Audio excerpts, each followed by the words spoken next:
ইমাম মালিক রাহমাতুল্লাহি আলাইহি, ইমাম আবু হানিফার পরে দ্বিতীয় নম্বরের ইমাম, ইমাম দারুল হিজরা মালিক ইবনে আনাস রাহিমাহুল্লাহ। এই ইমাম মালিক রাহমাতুল্লাহি আলাইহি যুগের শাসক, অত্যাচারী শাসক, তার সঙ্গে বেঁধে গেল মাসলা নিয়ে টক্কর। শাসক বলে হুজুর মাসলা এমনি দেন, ফতোয়া এইভাবে দেন। ইমাম মালিক বললেন ফতোয়া তোমার কথায় নয়, ফতোয়া মালিক দিবে কোরআন হাদিসের কথায়। শাসক বললেন যে না হুজুর এমনি ঘুরায় বলেন। ইমাম মালিক বললেন দুনিয়া ঘুরতে পারে কিন্তু আল্লাহর কোরআন এবং নবীর হাদিস থেকে ইমাম মালিকের কলম এক চুল পরিমাণ ঘুরবে না। তিনি তার মতো কোরআন সুন্নাহ মোতাবেক তিনি ইজতিহাদ করে ফতোয়া জারি করে দিলেন। ইমাম মালিকের ফতোয়া শাসকের পছন্দ হলো না। ইমাম মালিকের পছন্দ ফতোয়া সে যুগের যেই শাসক ছিল সেই শাসকের মনোভূত হলো না। ইমাম মালিককে সে অপমান করতে চাইল, লাঞ্ছিত করতে চাইল। ইমাম মালিককে পাকড়াও করে একটা গাধার পিঠে উল্টা করে আরোহণ করলো। গাধার মুখ যেদিকে, ইমামের মুখ উল্টা দিকে করে গাধার পিঠে আরোহণ করে বাজারে বাজারে ঘোরালো।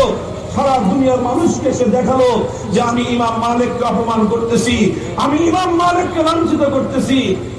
গাধার পিঠে আরোহণ করাটা এটা সেই যুগে ছিল লাঞ্ছনার একটা লক্ষণ। মানুষ ঘোড়ার পিঠে আরোহণ করে, মানুষ হাতির পিঠে আরোহণ করে, মানুষ কখনো কখনো উটের পিঠে আরোহণ করে, সর্বোচ্চ মানুষ খচ্চরের পিঠে আরোহণ করে, কিন্তু গাধার পিঠে সাধারণত মানুষ আরোহণ করে না।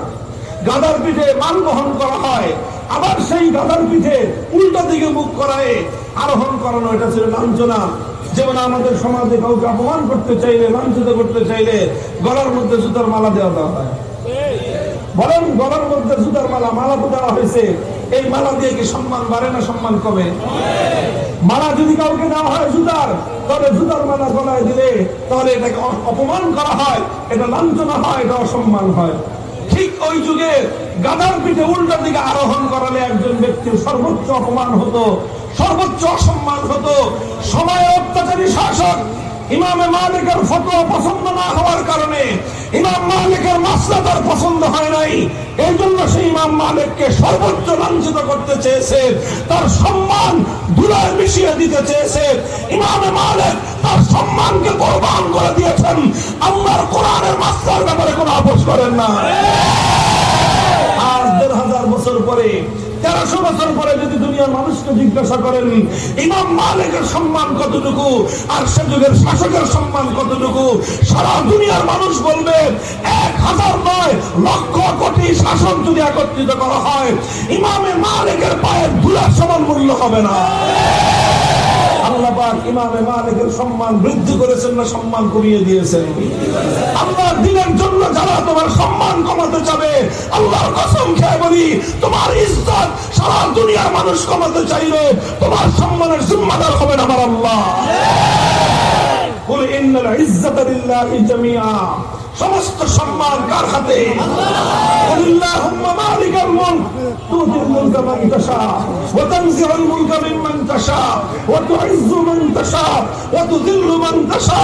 মালিক তুমি আল্লাহ, রাজত্ব তোমার হাতে, যাকে ইচ্ছা ক্ষমতা দাও, যার কাছ থেকে ইচ্ছা ক্ষমতা কেড়ে নাও, যাকে ইচ্ছা তুমি সম্মান দাও, যাকে ইচ্ছা তুমি অপমান করো, আর তুমি যাকে ইজ্জত দাও দুনিয়ার কেউ তাকে অপমান করতে পারে না। মুহতারাম হাজরিন, এ কথা বলছি যুগের উলামায়ে কেরাম কথাগুলি ভালো করে বুঝবেন।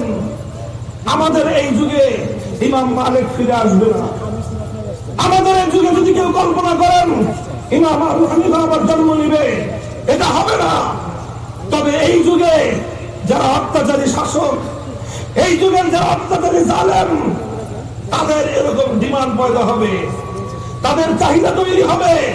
সেই যুগের শাসকরা নিজেদের অপকর্মকে বৈধ করার জন্য যেরকম ইমাম আবু হানিফাকে তার দলে ভিড়ায়ে প্রধান বিচারপতি হওয়ার প্রস্তাব দিয়েছিল, এই যুগেও জালেম অত্যাচারীরা নিজেদের অপকর্মকে বৈধতা দেওয়ার জন্য আলেম সমাজকে তাদের পাশে গিয়ে চেয়ার গ্রহণ করার অফার করবে।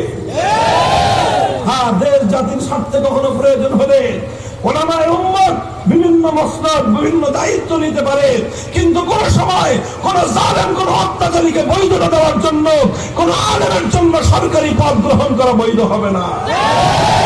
তখন সেখানে ইমাম আবু হানিফা রাহমাতুল্লাহি আলাইহির আদর্শ অনুসরণ করতে হবে।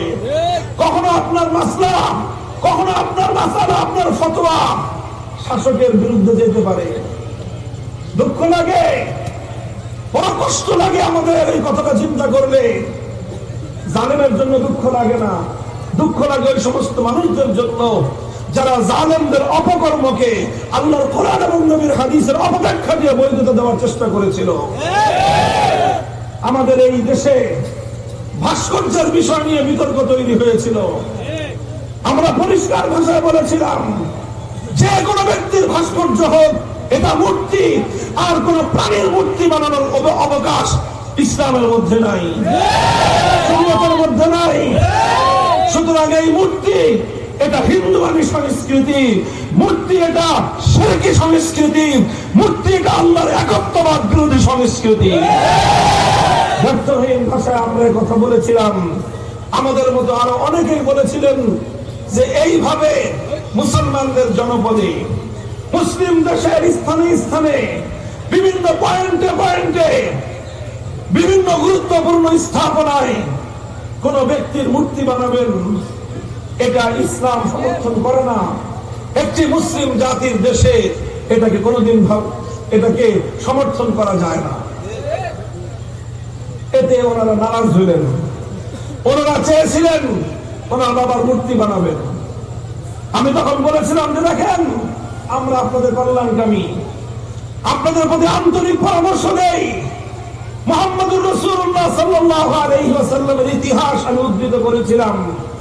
আমি বলেছিলাম, আমার নবী যেদিন মক্কা বিজয় করলেন, মক্কা আসলেন, পবিত্র বাইতুল্লাহর সামনে আসলেন, ওয়াহাউলাহু 370 নুসবান।